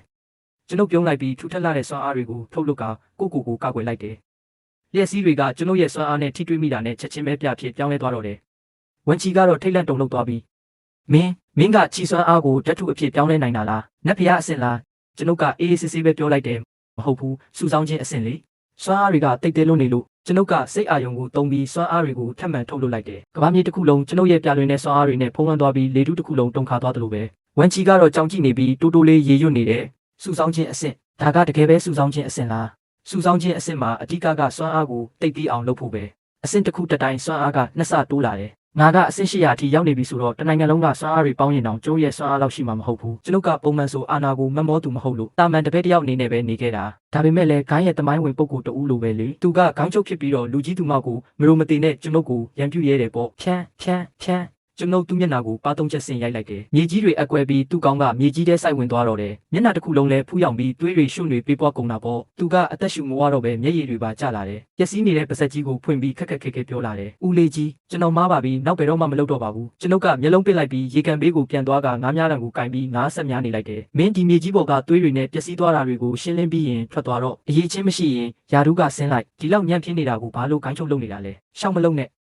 ့ရက်အနှဲငယ်ကြာပြီးနောက်ဒူကိုင်းချုပ်ဆူရှောင်းဝန်ကလူတစုကိုခေါ်ပြီးကျွန်ုပ်ရဲ့ channel ကိုရောက်လာတယ်။သူကရောက်ချင်းပဲအော်ဟစ်တော်တယ်။ကုချင်းချန်နေ့လိုကောင်းစုပ်ငါတို့အားလုံးဂိုင်းတူတပည့်တွေဖြစ်ပါလျက်နဲ့ချင်းရွှေနယ်မြေတွေကစုမှုကိုဘာလို့တေခါနီးမှမကဲခဲ့တာလဲ။တနာစရာငါမောင်လေးရုပ်အလောင်းတောင်မကြံခဲ့ဘူး။ဒီနေ့ကစပြီးနေနဲ့ငါရန်သူပဲကျွန်ုပ်ဘာမှမပြောရသေးခင်မှာပဲ။ရွှေရောင်အမိတ်စာလွှာတစ်ခုကျွန်ုပ်လက်ထဲပြန်တန်းရောက်ရှိလာတယ်။ဂိုင်းမထုတ်ပယ်ခြင်းဆိုတဲ့စာလုံး၃လုံးကိုကျွန်ုပ်မြင်လိုက်ရတယ်။ကောင်းပြီလေကျွန်ုပ်ကိုဂိုင်းကနေတရားဝင်ထုတ်ပယ်လိုက်ပြီပေါ့ဒီနေ့ကစပြီးကျွန်ုပ်ကလေလွင့်ကျင့်ကြံသူတဦးဖြစ်သွားပြီးသူဒီလောက်အထိမောက်မာနေတာကိုဝန်ချီသိရလားမသိဘူးကျွန်ုပ်ကောင်းကင်ထက်ကချင်းရှမ်းကိုင်းရဲ့တောင်တန်းတွေကိုလှမ်းကြည့်လိုက်တယ်တေချင်းတရားတွေလွှမ်းမိုးနေတယ်လို့ပဲချင်းရှမ်းကိုင်းဟာဝိညာဉ်ကြောမရှိတော့ရင်တောင်ပြန်ကူစားလို့ရနိုင်သေးပေမဲ့အတွင်းပိုင်းကတော့လုံးဝပုတ်ပွားနေခဲ့ပြီလေဆူရှောင်းဝမ်အစ်စ်ခေါ်လာတဲ့တပည့်ဖြစ်သူကတော့မျက်လုံးအစုံကိုပြုကြည့်ရင်တစ်ဖက်လူကိုရန်သူလိုသဘောထားပြီးမကြေမချမ်းဖြစ်နေပါတယ်မင်းကတိတ်လွန်လွန်းနဲ့ဂိုင်းတူချင်းတောင်တေခါနီးတာကိုမကယ်ပဲပစ်ထားရတဲ့ပေါ့လေသူမသိတာကတော့အဲ့ဒီဆူရှောင်းဝမ်ရဲ့မောင်ဖြစ်သူဟာတောနက်ထဲမှာယတနာလူဖို့အတွက်မိမိတို့ရဲ့ဂိုင်းတူတပည့်နှစ်ယောက်ကိုရဲဆက်တက်ဖြတ်ခဲ့တာကိုပါပဲဒါကိုကျွန်ုပ်ဘယ်လိုသိလဲလို့မမေးပါနဲ့ဒီလောက်နှစ်တွေအကြာကြီးအသက်ရှင်လာတာဆိုတော့ဂိုင်းကြီးတွေနဲ့ကျွန်ုပ်နဲ့ကယဉ်နီးပြီးသားလေအဲ့ဒီအချိန်မှာပဲတပည့်တယောက်ကအဝတ်ထုတ်တစ်ခုကိုလှမ်းပစ်ပေးလိုက်ပြီးဆူရှောင်းဝမ်ကနှာခေါင်းတစ်ချက်ရှုံရင်းအေးဆက်နဲ့ပြောလိုက်ပါတယ်နေ့ရဲ့အခန်းကိုရှင်းလင်းလိုက်ပြီးနောက်ဆိုရင်ငါတို့ဂိုင်းကနင့်ကိုတောင်ပေါ်တက်ခွင့်မပြုတော့ဘူးဒါတွေကနေ့အခန်းထဲကကြံခဲ့တဲ့အမိုက်တလိုက်တွေပဲပြန်ယူသွားလိုက်တော့ဒီနေ့ကစပြီးနေဟာချင်းရှမ်းကိုင်းကလူမဟုတ်တော့ဘူးအဲ့ဒီအဝတ်ထုတ်ထဲမှာဝိညာဉ်စွမ်းအားမရှိတဲ့ဓာတ်ဟောင်းတစ်လက်ရှိနေတာကိုကျွန်ုပ်ခံစားမိလိုက်တယ်ဒါဟာကျွန်ုပ်ရဲ့ဆရာနဲ့တက်မကြွေခင်ကခြံထားခဲ့တဲ့ဓာတ်ဖြစ်ပြီးနောက်တစ်ချိန်မှာမင်းဒုက္ခရောက်ခဲ့ရင်ဒီဓာတ်ဟောင်းကမင်းနဲ့ဂိုင်းကိုတစ်ချိန်ကဲတင်နိုင်လိမ့်မယ်လို့မှာခဲ့ပူးပါတယ်လွန်ခဲ့တဲ့နှစ်ပေါင်းရာချီကလော်ကီနယ်ပယ်ထဲမလဲ့လေခင်ဂိုင်းကိုကာကွယ်ဖို့အတွက်ကျွန်ုပ်ခန်းနေရန်တောက်မှာထိုးဆိုင်ထားခဲ့ပြီးအရင်ဂိုင်းချုပ်ကိုလည်းပြောပြခဲ့ပူးပါတယ်မထင်မှတ်ပဲဒီနေ့မှာတော့လူတွေကအမိုက်လိုပစ်ထုတ်လိုက်ကြပြီပေါ့ကျွန်ုပ်ကခေါင်းတစ်ချက်ညှိရင်ကောင်းပြီလေမင်းတို့တတိုက်လုံးဒီနေ့ဒီအထိရောက်လာကြတာဒီကိစ္စအတွက်ပေါ်ဟုတ်လားလို့မေးလိုက်ပါတယ်ဆူရှောင်းဝမ်ကအတန်ကိုမြင့်ပြီးငါမောင်ကိုတေခါနီးလာမခဲ့တဲ့ကိစ္စအတွက်ဒီနေ့နေငါ့ကိုတေချာပေါက်ဖြည့်ရှင်းချက်ပေးရမယ်လို့អော်ပါတော့တယ်ဒီနေရာမှာကြင်ကြံချင်းအစ်စ်မြင့်တဲ့သူ၄ယောက်ရှိပြီးတယောက်ကဆိုရင်အထုထိတ်ဆင့်ကိုရောက်နေတဲ့သူပါကျွန်ုပ်ကလှောင်ပြုံးပြုံးရင်းလက်ပါချင်တာလားလို့မေးလိုက်တဲ့အခါဆူရှောင်းဝမ်ကတွေ့ရတဲ့လက်ညှိုးနဲ့ကျွန်ုပ်ကိုညွှန်ပြပြီးရိုက်ဆန်းလို့အမိတ်ပေးလိုက်ပါတယ်သူတို့လက်မလန်းနိုင်ခင်မှာပဲကျွန်ုပ်ကလင်းမြန်စွာရှေ့ကိုတိုးသွားပြီးဆူရှောင်းဝမ်ရဲ့ကော်လန်ကနေဆွဲမကမူလနေရာကိုပြန်ခေါ်လာခဲ့ပါတယ်လူအားလုံးကြောင့်အံ့ဖြစ်သွားပြီးဘယ်သူမှကျွန်ုပ်ရဲ့လှုပ်ရှားမှုကိုရှင်းရှင်းလင်းလင်းမမြင်လိုက်ရပါဘူးကျွန်ုပ်ကတက်ပြင်းတစ်ချက်ချရင်ပုံမှန်ဆိုငါဂိုင်းကိုပြန်မလာလို့မင်းတို့ကငါ့ကိုအနိုင်ကျင့်လို့ရတဲ့တာမန်လူတယောက်လို့ထင်နေကြတာလားလို့မေးလိုက်ပါတယ်ကြင်ကြံသူတယောက်ကလှောင်ရည်ပြီးမင်းကလက်ဦးမှုယူပြီးမြင်မြန်လှုပ်ရှားလိုက်ုံတင်ပါတကယ်တမ်းဘာအရေးချင်းရှိလို့လဲလို့ပြောပြီးမှပဲသူ့ရဲ့ညာဘက်လက်မောင်းဟာ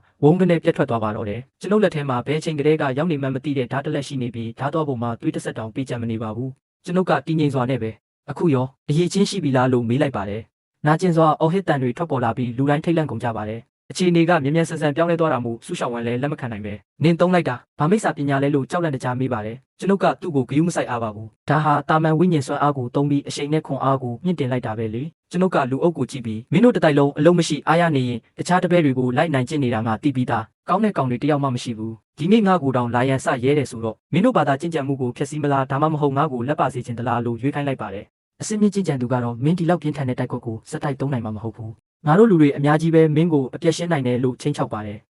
ကျွန်ုပ်ကခေါင်းညိတ်ပြီးကောင်းပြီလေမင်းပြောတာအကြောင်းပြချက်ရှိသားပဲလို့ပြောလိုက်ပါတယ်သူတို့ကယတနာမျိုးစုံဓာမျိုးစုံနဲ့ကာကွယ်ရေးအတားဆီးတွေကိုအလူရဲထုတ်သုံးကြပါတယ်ဒါပေမဲ့ကျွန်ုပ်မျက်လုံးထဲမှာတော့ဒါတွေကအောက်တန်းစားအဆင့်မရှိတဲ့အရာတွေပါပဲကျွန်ုပ်ကဝိညာဉ်စွမ်းအားကိုမြင့်တင်ပြီးဓာတ်နဲ့အမြန်နှုံးသုံးကအားလုံးကိုတင်းကျုံခုတ်ပစ်လိုက်ပါတယ်သူတို့တွေတုံ့ပြန်မှုတော့အချိန်မရလိုက်ပါဘူးကာကွယ်ရေးအတားဆီးတွေဟာဂွန်းဆလိုပဲအလွယ်တကူပျက်စီးသွားပြီးဒိုင်းလွာတွေလည်းအစိမ့်လိုက်ကွဲအပ်ကုန်ပါတယ်နေရာတစ်ခုလုံးမှာသွေးညီနှံတွေထွက်ပေါ်လာပြီးဖျက်တောက်ခံလိုက်ရတဲ့လက်မောင်းတွေဓာတ်တွေဟာကောင်းကင်ဘော်ကနေမြေပြင်ပေါ်ကိုစီစီရီပြုတ်ကျလာပါတော့တယ်မျက်စိတမိတ်တွင်းမှာပဲအနိုင်ကျင့်တတ်တဲ့သူတွေဟာမယုံနိုင်လောက်အောင်ဖြစ်သွားပြီးနာကျင်မှုကိုခံစားရတဲ့အချိန်မှာတော့တလောကလုံးညံသွားအောင်အော်ဟစ်ပြီးမြေပြင်ပေါ်မှာတူးထောက်ကဘိုးဘေးကြီး ကျွန်တော်တို့မှားသွားပါပြီလို့တောင်းပန်ကြပါတော့တယ်အစင်းမြင့်ကြင်ကြံသူတောင်နောင်တမျက်ရည်တွေကျနေရပါပြီကျွန်ုပ်ကအေးဆက်ဆက်နဲ့ဘသူကမင်းတို့ရဲ့ဖိုးပေးလေမင်းတို့ပဲငါ့ကိုခိုင်းကနေထုတ်ပယ်လိုက်တာမဟုတ်ဘူးလားလို့မေးလိုက်တဲ့အခါနေရာတစ်ခုလုံးတိတ်ဆိတ်သွားပြီးလူတိုင်းရဲ့မျက်လုံးထဲမှာကြောက်ရွံ့မှုတွေနဲ့ပြည့်နေသွားပါတယ်ဆူရှောင်းဝမ်းဆိုရင်ကြောက်လုံးလို့တကိုယ်လုံးတုံရင်နေပါပြီကျွန်ုပ်ကဓားမြောင်တစ်လက်ကိုထုတ်ပြီးဆူရှောင်းဝမ်းရဲ့မျက်နှာနားကိုကပ်လိုက်ပါတယ်သူကတုံတုံရင်နဲ့နင်ဘာလို့မလို့လဲလို့မေးပါတယ်ကျွန်တော်ကလှောင်ရည်ပြီးမှန်းကြည့်လေမှန်ရင်ဆူရှိတယ်ကျုပ်ကူချင်းချန်ကငကိုကလေးကကောင်းဆုံးနှစ်ဖက်စလုံးရှိတဲ့သူပဲအခုခိုင်းကလည်းငါ့ကိုနှင်ထုတ်ပြီးပြီဆိုတော့ပို့ပြီးတော့တောင်ဂယုဆိုင်နေစရာမလိုတော့ဘူးပေါ့လို့ပြောရင်ဆူရှောင်းဝမ်းရဲ့မျက်နှာကိုပြန်ပြုတ်ပြင်လို့မရအောင်ဖျက်ဆီးပစ်ဖို့ပြင်လိုက်ပါတယ်အဲ့ဒီအချိန်မှာပဲအဝေးကနေလူတစ်ယောက်ဓာတ်စီပြီးပြန်တန်းရောက်ရှိလာပါတယ်သူကတော့ဂိုင်းချုပ်ဝင်ချီပါပဲဝင်ချီကိုမြင်လိုက်ရတဲ့အခါဆူရှောင်းဝမ်းရဲ့ကြောက်ရွံ့မှုတွေချက်ချင်းပျောက်ကွယ်သွားပြီးဂိုင်းချုပ်ရောက်လာပြီးငါ့ကိုဒီလိုလုပ်ရဲတာနင်းသေးပြီးသားမှတ်လို့စိတ်ထဲကကျုံသွားလိုက်ပါတယ်ပြီးတော့သူကဝန်ချီကိုလှမ်းអော်ပြီးဂိုင်းချုပ်ကုချင်းချန်ကပုံကံဖို့ကြံစီနေတယ်ကျမတို့ကိုလက်ပါနေတဲ့ဂိုင်းရဲ့ဥပဒေတိုင်းအဖြစ်ပေးပါလို့တိုင်တန်းလိုက်တယ်ဒါပေမဲ့မထင်မှတ်ပဲဂိုင်းချုပ်ဝန်ချီဟာကျွန်ုပ်ကိုမြင်တာနဲ့မျက်နှာချိုသွေးပြီးအယိုသေးပေးကဘိုးဘေးကြီးဒါကမဖြစ်သင့်တာတွေဖြစ်ကုန်ပြီလို့တုံတုံရင်ပြောပါတယ်ဆူရှောင်းဝမ်ကမယုံနိုင်ပဲဂိုင်းချုပ်ရှင်ကဂိုင်းချုပ်လေဒီတပည့်ကကျမကိုအနိုင်ကျင့်နေတာပါဆိုလို့ထပ်ပြောပါတယ်ကျွန်ုပ်ကဝန်ချီကိုကြည့်ပြီးလက်တစ်ချက်လှုပ်ရှားကဆူရှောင်းဝမ်ကိုဝန်ချီရဲ့ခြေရင်းသားပစ်ချပေးလိုက်ပါတယ်ဆူရှောင်းဝမ်ကဝန်ချီရဲ့အဝတ်ကိုဆွဲပြီး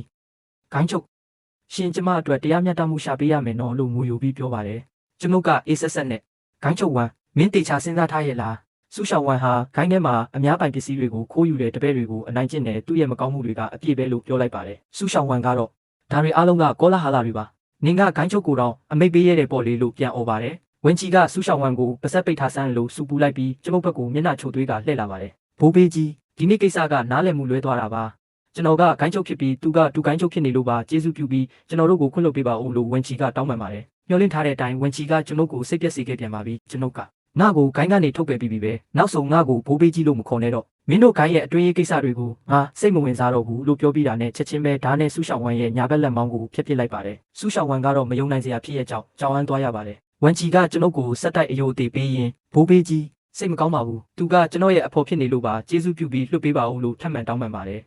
ကျုပ်ကတော့လှောင်ပြုံးပြုံးရင်းဒါဆိုလဲပြီးတာပဲလေမင်းကဂိုင်းချုပ်ဖြစ်နေပြီးတော့ငါ့ကိုဒီလောက်အထိတွန်းပိုးတဲ့အပြင်သူ့အတွက်ပါအတနာခံပေးနေတယ်ပေါ့ဟုတ်လားမင်းကတကယ်ကိုတောက်ယူဂိုင်းချုပ်ပဲလို့ပြန်ပြောလိုက်ပါတော့တယ်သူကဆူရှောင်းဝမ်ကိုပွေ့ချီပြီးလေဘော်ကိုအမြန်ပြန်တက်သွားခဲ့တယ်ဆူရှောင်းဝမ်ကတော့ကျွန်ုပ်ကိုမကျေနပ်ချက်တွေအပြည့်နဲ့စိုက်ကြည့်နေတာပေါ့ဒါပေမဲ့ချင်းရှမ်းကိုင်းရဲ့ကောင်းစားတဲ့နေ့ရက်တွေကုန်ဆုံးတော့မယ်ဆိုတာသူပဲသိပါမလဲဝင်ချီကလည်းကျွန်ုပ်ကိုဂိုင်းဝင်အဖြစ်ပြန်လက်ခံဖို့ဆန္ဒရှိမှာမဟုတ်ပါဘူးဘာပဲဖြစ်ဖြစ်သူကဂိုင်းချုပ်တယောက်ပဲလေကျွန်တော်သူ့မျက်စိရှိမှလာရှုပ်နေတာကိုဘယ်လိုလုပ်အမြင်ကြီးပါမလဲဆူရှောင်းဝမ်ရဲ့လက်ကိုဖျက်ပစ်လိုက်တာဟာကျွန်တော်ကိုမျက်နှာသာပေးုံတက်တက်ပါပဲမြေပြင်ပေါ်မှာဒူးထောက်နေတဲ့ဆူရှောင်းဝမ်ရဲ့တပည့်တွေကိုကြည့်ပြီးကျွန်ုပ်လည်းဓာတ်နဲ့သူတို့ရဲ့ဝိညာဉ်ဆွမ်းအားတွေကိုဖျက်ဆီးပြီးကျင့်စဉ်တွေကိုပါရိုက်ချိုးပစ်လိုက်တယ်ပြီးတော့အားလုံးကိုမောင်းထုတ်လိုက်တာပေါ့ချင်းရှမ်းကိုင်းလည်းပျက်စီးလူမိဘဖြစ်နေပါပြီကျင့်ကြံခြင်းလောကထဲမှာနှစ်ပေါင်းရာချီပြီးနာမည်ပြတ်ခဲ့တာကြောင့်အရင်ကချင်းရှမ်းကိုင်းမဟုတ်တော့ပါဘူးဒီလောကမှာထာဝရကောင်းစားနေမဲ့အရာပါရှိလို့လေဒီလိုပျက်စီးနေတဲ့အရာကိုကျွန်ုပ်လည်းလက်မခံချင်ဘူးချရီကြိုက်ထားတဲ့ပရိဘောကဟောင်းကိုပြင်မဲ့စားအသစ်တစ်ခုလှုပ်လိုက်တာကမှပိုကောင်းအောင်မယ်အ ਨੇ ဆုံးတော့ဒီဒေတာကလူတွေအတွက်ကာကွယ်ပေးမဲ့ခိုင်းကောင်းတစ်ခုရှိတင်တာပေါ့ဒီအတိုင်းပဲဆုံးဖြတ်လိုက်မယ်စိတ်ကူးပေါက်တာနဲ့ကျွန်ုပ်ကိုယ်ပိုင်ကိုင်းတစ်ခုတီထောင်ဖို့ဆုံးဖြတ်လိုက်တယ်မလန်းမကန်းမှာချစ်ရှမ်းကိုင်းထက်ပုံမြင့်တဲ့တောင်ထွတ်တစ်ခုကိုကျွန်ုပ်ရှာတွေ့ခဲ့တယ်အဲ့ဒီတောင်ကိုချမ်းရွင်တောင်လို့အမည်ပေးပြီးအဲ့ဒီပုံမှာတီထောင်တဲ့ကိုင်းကိုတော့ချမ်းရွင်ကိုင်းလို့ခေါ်လိုက်တယ်ကျွန်တော်မှာကြောက်မြတ်ရတနာတွေအများကြီးရှိတာမို့ကြည်ကြံခြင်းလောကမှာအကောင်းဆုံးအခြေခံအဆောက်အုံတိဆောက်ရေးကိုင်းဖြစ်တဲ့ထန်းကုန်းကိုင်းကိုငွေမြောက်များပေးပြီးတောင်တန်းတွေကြားမှာခန်းထားတဲ့ကိုင်းတော်ကြီးတစ်ခုကိုစောက်ခိုင်းလိုက်တယ်ကျွန်ုပ်ကပြန်တန်းနိုင်စွမ်းမရှိတာကြောင့်တောင်ထွတ်တစ်ခုစီကိုကြိုးတရားတွေနဲ့ဆက်သွယ်ထားဖို့အထူးမှကြားခဲ့ရတယ်တောင်အောက်ခြေမှာစွမ်းအင်ကြောတွေကိုမြုပ်နှံလိုက်တဲ့အခါတောင်တန်းတစ်ခုလုံးရောင်စုံအလင်းတန်းတွေဖြာထွက်သွားခဲ့တယ်အလင်းတန်းတွေပျောက်ကွယ်သွားပြီးနောက်မြူကိုးတွေဝေးစားလာတာကိုကြည့်ပြီးကျွန်ုပ်ကျဉ်နှက်စွာပြုံးမိလိုက်တယ်ခိုင်းကြီးကလူချင်းရှိကတကားပိတ်ကျင့်ကြံရာကထွက်လာတာနဲ့ကျွန်ုပ်အကြောင်းကိုကြားပြီးအရှိကိုအပြေးလွှားရောက်လာခဲ့တယ်ခိုင်းတူအကိုကြီးကျွန်တော်အမှားပါကျွန်တော်တကားပိတ်ကျင့်ကြံနေလို့ခိုင်းရဲ့ကိစ္စတွေကိုမသိလိုက်ရဘူးဝင်ချီဆိုတဲ့ကောင်ကတကယ်ကိုအားကိုးလို့မရဘူးအကိုကြီးကိုဒီလိုစိတ်ဆင်းရဲအောင်လုပ်ရတယ်ကျွန်ုပ်ကတော့ပြုံးပြီးငါတကယ်ပဲစိတ်ဆိုးခဲ့တာမင်းတကယ်ပဲအားနာတယ်ဆိုရင်ဘာလုပ်ရမလဲဆိုတာသိမှာပေါ့လို့ပြောလိုက်တယ်လူချင်းရှိကခေါင်းတငိမ့်ငိမ့်နဲ့ခိုင်းတူအကိုကြီးကျွန်တော်အခုပဲခိုင်းထဲကိုဝင်ပါမယ်ဒီလိုနဲ့ချမ်းရွင်ကိုင်းမှာပထမဆုံးအကြီးအကဲတယောက်ရှိလာခဲ့ပြီးကျွန်ုပ်လည်းလူချင်းရှိကိုတေချာမှကြားလိုက်တယ်ခိုင်းသားအစ်စ်တွေခေါ်ယူတဲ့အခါဝင်ချီနဲ့ဆူရှောင်းဝမ်တို့ရဲ့နိုင်ထက်စီးနှင်းလုံးမှုကိုမခံနိုင်ပဲချင်းရှမ်းကိုင်းကနေထွက်လာတဲ့သူတွေကိုပဲဦးစားပေးဖို့ပေါ့အစွမ်းထပ်ဖို့ထက်စိတ်တက်ကောင်းဖို့ကပထမပဲလေလူချင်းရှိကလည်းသဘောတူခဲ့ပါတယ်ဒါပေမဲ့ကျွန်ုပ်လုံးဝမထင်မှတ်ထားတာကမကြခင်မှာပဲချမ်းရွင်ကိုင်းဟာလူတွေနဲ့စီကားလာခဲ့တယ်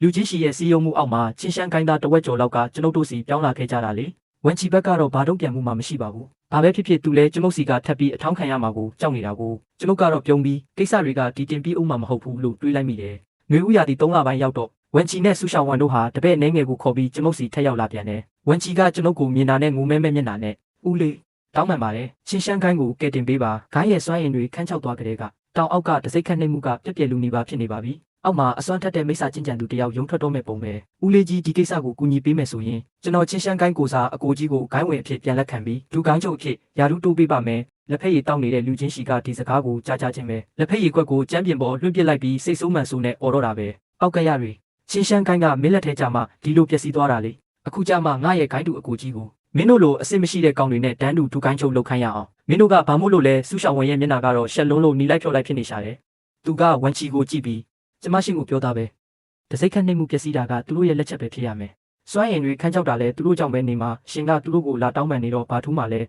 ဝန်ချီကသူ့ကိုစကားဆက်မပြောဘူးလက်နဲ့အတင်းပိတ်တာလိုက်တယ်ကျွန်တော်ကတော့ဝန်ချီကိုအေးဆက်ဆက်ကြည့်ပြီးငါကဂိုင်းကနေအထုတ်ခံထားရတဲ့သူပဲတစိမ့်ခတ်နှိမ့်မှုကငါနဲ့ဘာဆိုင်လို့လဲလို့ပြောလိုက်တယ်ဆူရှောင်းဝမ်ကတော့ရုန်းကန်ရင်နဲ့နင်မပါလဲဒီပြဿနာအသေးဖွဲလေးကိုငါတို့ဖြေရှင်းနိုင်ပါတယ်ကျွန်ုပ်ကတော့အေးဆက်စွာနဲ့ထွက်သွားကြစမ်းမင်းတို့ဘာသာမင်းတို့ရှင်းကြငါစီလာပြီးမျက်နှာမပြကြနဲ့လို့မောင်းထုတ်လိုက်တယ်ဝန်ချီလဲကြောက်လန့်တုံရင်ပြီးဆူရှောင်းဝမ်ကိုအတင်းဆွဲခေါ်ကတပည့်တွေနဲ့အတူပြန်တန်းထွက်ပြေးသွားတော့တယ်ကျွန်ုပ်ကတော့ခက်ပြုံးပြုံးပါပဲဆူရှောင်းဝမ်ရဲ့အကြောင်းကိုကျွန်ုပ်စုံစမ်းထားပြီးသားပါသူကပိုင်ရှဲကိုင်းကအကြီးအကဲတယောက်ရဲ့တူမတော်ဆက်သူလေအဲ့ဒီအကြီးအကဲကနတ်ဖျားအဆင့်ကျင့်ကြံသူမှုဝန်ချီတယောက်သူ့ကိုဒီလောက်အလိုလိုက်နေတာဖြစ်မယ်ဒါပေမဲ့အဲ့ဒီနတ်ဖျားအဆင့်ကျင့်ကြံသူကချင်းရှမ်းကိုင်းကိုကဲတင်နိုင်မလားဆိုတာကျွန်ုပ်စောင့်ကြည့်ရသေးတာပေါ့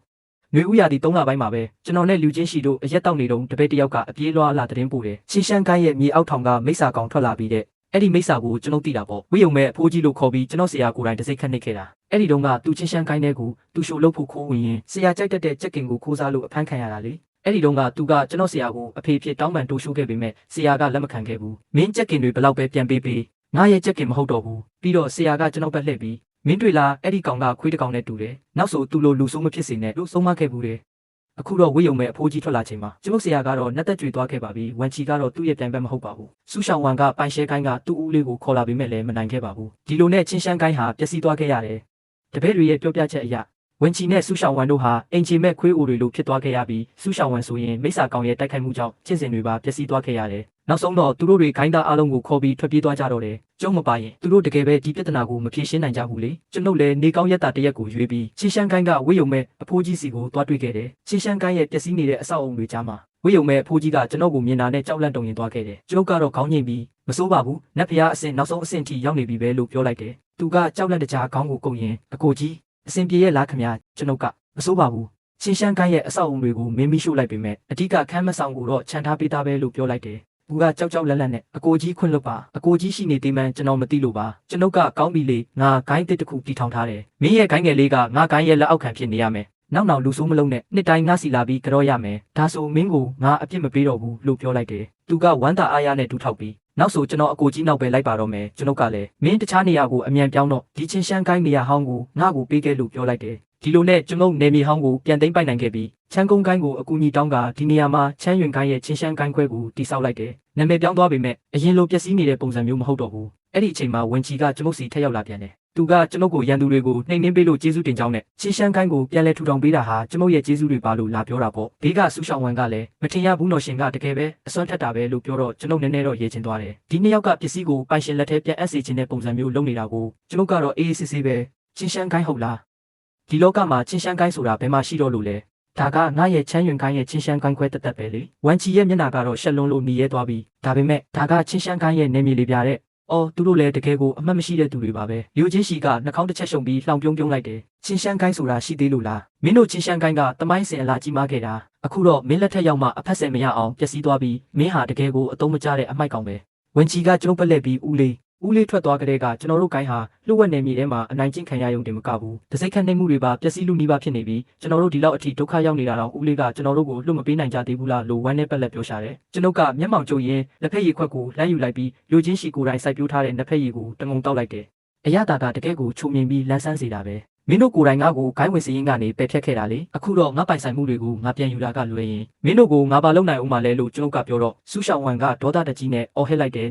နင့်လိုကြင်ကြံခြင်းအစစ်နှိမ့်တဲ့တရိษံကောင်နင်လူတွေကိုဒုက္ခပေးနေတာမပြီးသေးဘူးလားကောင်းကောင်းတရားမှာမဟုတ်ဘူးအခုဆိုရင်ငါနဲ့ဂိုင်းချုပ်ဟာအင်ဂျင်မဲ့ခွေးတွေလိုနေရာတကာမှာလှောင်ပြောင်လာခံနေရပြီ အခုတော့နင်ကျေနပ်ပြီမလားလို့ပြောတော့ကျွန်ုပ်ကအစကတည်းကငါရဲ့နှစ်စင်ကြီးကများလုံးနဲ့ဆိုပြီးမင်းတို့ကိုယ်တိုင်ငါ့ကိုမောင်းထုတ်ခဲ့တာပြီးတော့မှငါ့ကိုဂိုင်းကနေပယ်ဖျက်လိုက်ပြီအခုကျတော့ငါကပဲလူတွေကိုဒုက္ခပေးနေတဲ့သူဖြစ်သွားရပြန်ပြီလားဝန်ချီကခေါင်းငုံပြီးရိုးရိုးသေးသေးနဲ့ဦးလေးအရင်ကကျွန်တော်တို့ကြားမှာအထင်လွဲတာတွေရှိခဲ့ပါတယ်တကယ်ပဲတောင်းပန်ပါတယ်ဒါပေမဲ့ကျွန်တော်ကချင်းရှန်ကိုင်းရဲ့ဂိုင်းချုပ်ဖြစ်နေတော့မယ်လေဦးလေးလည်းအရင်ကဂိုင်းဝင်တစ်ယောက်ပဲမလားကျွန်တော်တို့နှစ်ယောက်လုံးချင်းရှန်ကိုင်းပေါ်တန်ရောစင်ရှိကြတာပဲဒါကြောင့်ဒီမြေကွက်ကိုချင်းရှန်ကိုင်းစီပြန်ပေးလို့မရဘူးလားကျွန်ုပ်ကပြုံးလိုက်မိတယ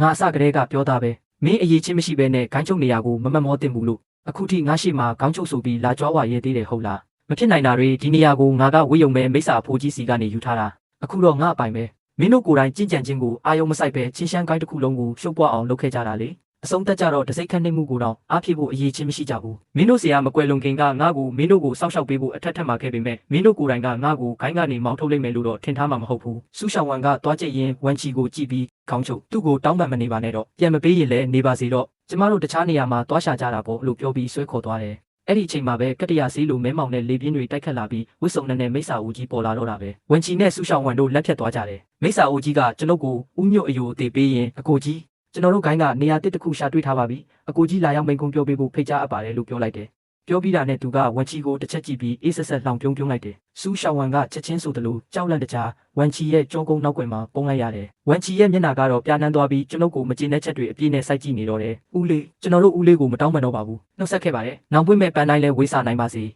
ေပုံမှန်ဆိုရင်တော့ကျွန်တော်အတွက်နောက်ဆက်တွဲပြဿနာတွေခြံထားမှာမဟုတ်ဘူးဆူရှောင်းဝန်ရဲ့ရိုင်းဆိုင်တဲ့စကားတွေကိုလည်းတီးခန့်နေမှာမဟုတ်ဘူးဒါပေမဲ့ဒီနေ့ကဆရာကြီးရဲ့နှစ်တစ်ထောင်မြောက်နဲ့ရွာဆန်တဲ့နေ့ဖြစ်နေလို့ကျွန်တော်လက်မပါချင်တာသူကပဲနောင်ပွင့်မဲ့ပန်းတိုင်းဝေးစားပါစေလို့ပြောတာဆိုတော့နောင်ကြရင်ဘာဖြစ်လာမလဲဆိုတာကျွန်တော်တကယ်ပဲစိတ်ဝင်စားမိတာ12နှစ်ကြာပြီးတဲ့နောက်ကြီးမားတဲ့လေလံပွဲတစ်ခုမှာဝန်ချီနဲ့ဆူရှောင်းဝန်တို့ကိုကျွန်ုပ်ပြန်တွေ့ခဲ့တယ်။သူတို့ဟာအရင်ကဂိုင်းသားဟောင်းအနှဲငယ်ကိုခေါ်ပြီးဂိုင်းအစ်တစ်ခုတည်ထောင်ထားကြတယ်။ဝိညာဉ်ဂိုင်းကလေးအဖြူရောင်သွေးကိုင်းရဲ့လက်အောက်ခံအဖြစ်ခိုးလုံနေကြတာပေါ့။အခုဂိုင်းတစ်မှာတော့သူတို့ရဲ့မဟုတ်မမှန်တဲ့ဗီဇတွေပေါ်လာပြီးတရားမျှတတဲ့ဂိုင်းတွေလိုထိမ့်သိမ်းဆောင်စည်းမှုတွေမရှိတော့ဘူး။လေလံပွဲအပြင်ဘက်ကစင်ကြံလန်းမှာဝန်ချီကကျွန်ုပ်ကိုမြင်တော့ကြောင်သွားတယ်။ဆူရှောင်းဝန်ရဲ့မျက်လုံးထဲမှာတော့မုန်းတီးမှုတွေပြည့်ရှံနေတာပဲ။ကုချင်းချန်နေ့လိုကြင်ကြံခြင်းအစစ်နှိမ့်တဲ့ကောင်ကဒီလိုနေရာမျိုးကိုလာရဲသေးတယ်ပေါ့လေနင်တို့ချမ်းရွင်ကိုင်းရဲ့အတန်မာဆုံးတူတောင်ဝိညာဉ်အစစ်ပဲရှိတာဖိတ်စာတောင်ရစရာအကြောင်းမရှိဘူးအမြန်ထွက်သွားစမ်းဒီမှာလာပြီးလေလံပွဲကိုအနှောက်အယှက်မပေးနဲ့ဒီတစ်ချိန်လေလံပွဲရဲ့စီကံချက်ကတော့ပါဝင်မဲ့ဂိုင်းတိုင်းမှာအ ਨੇ ဆုံးမဟာယာနအဆင့်ကြင်ကြံသူတယောက်ပါဝင်ရမယ်ဆိုတာပ